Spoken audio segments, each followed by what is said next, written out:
राजधानी दिल्ली का कथित शराब घोटाला, जिसने आम आदमी पार्टी की कट्टर ईमानदार वाली राजनीति के दावों पर शक का बट्टा लगा दिया है। ऐसा हम इसलिए कह रहे हैं क्योंकि इसी मामले में पहले दिल्ली के पूर्व डिप्टी सीएम मनीष सिसोदिया पर ईडी ने शिकंजा कसा, फिर अरविंद केजरीवाल के सबसे करीबी माने जाने वाले संजय सिंह पर शिकंजा कसा।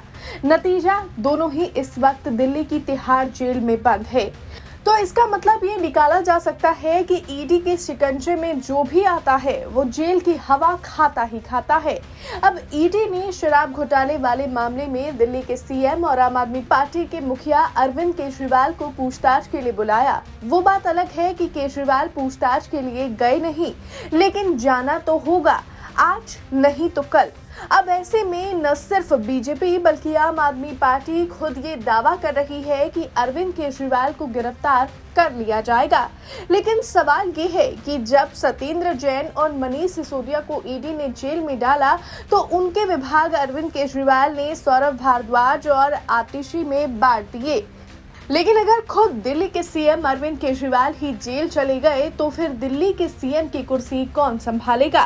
ये सवाल अब पूछा जाने लगा है, जिसे लेकर इंडियन एक्सप्रेस की रिपोर्ट के मुताबिक आम आदमी पार्टी ने केजरीवाल की गिरफ्तारी की आशंकाओं को लेकर पार्टी के उनके भरोसेमंद विधायकों और सलाहकारों से संपर्क किया है। इनसे सुझाव मांगे गए हैं कि अगर केजरीवाल अरेस्ट हुए तो क्या किया जाएगा।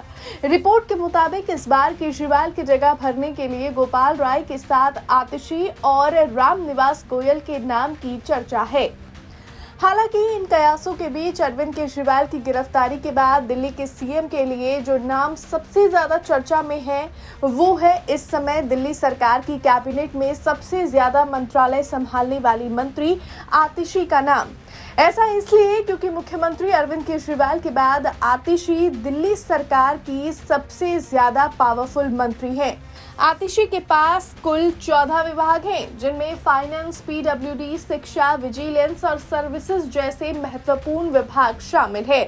तो वहीं रामनिवास गोयल का दावा इस वजह से मजबूत माना जा रहा है क्योंकि रामनिवास गोयल दिल्ली विधानसभा के अध्यक्ष हैं, शादरा सीट से विधायक है, इस समय दिल्ली विधानसभा में सबसे सीनियर नेता हैं, साफ सुथरी और ईमानदार छवि के नेता माने जाते हैं। रामनिवास गोयल 2014 में बीजेपी छोड़ आम आदमी पार्टी में शामिल हुए थे।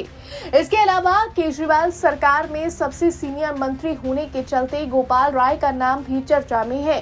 गोपाल राय को शांत और साफ सुथरी छवि का नेता माना जाता है।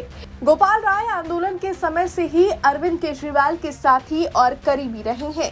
सबसे बड़ी बात, अरविंद केजरीवाल के काफी विश्वास पात्र भी माने जाते हैं। लेकिन इन सभी नामों की चर्चाओं के बीच दिल्ली के सीएम के तौर पर आतिशी की दावेदारी इसलिए भी मजबूत मानी जा रही है क्योंकि आतिशी को मनीष सिसोदिया का काफी करीबी माना जाता है। यही वजह है कि मनीष सिसोदिया के जेल जाने के बाद केजरीवाल सरकार में सिसोदिया की जो भी जिम्मेदारी थी वो आतिशी को सौंप दी गई। वैसे आपको क्या लगता है, अगर शराब घोटाले मामले में ईडी अरविंद केजरीवाल को गिरफ्तार कर लेती है तो दिल्ली के सीएम की कुर्सी किसे मिलेगी? आप हमें कमेंट के जरिए अपनी राय बता सकते हैं। ब्यूरो रिपोर्ट, दिल्ली तक।